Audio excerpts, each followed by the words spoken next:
The using of wrapping lines, I don't know what you mean by that. So when I say wrapping lines, it's basically exactly what you think it means, which is you're gonna draw your character, or if you want to save some time, you draw the base of your character, and as you're drawing your base, you want to make sure that you're including wrapping lines. So lines are basically that are gonna wrap around your character. This will give your character a lot more depth.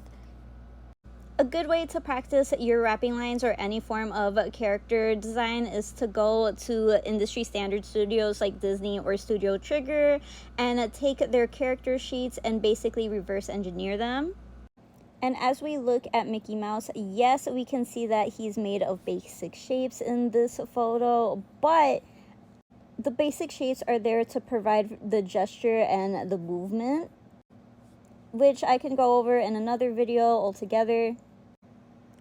But as you can see, besides the perspective that's going on with his feet, the photo looks pretty flat.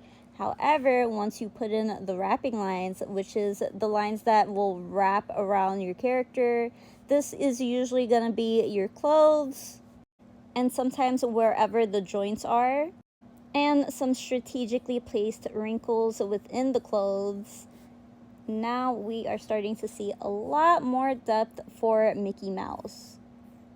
And that's a very quick rundown on what wrapping lines are, which is literally it's whatever lines that are going to wrap around your character.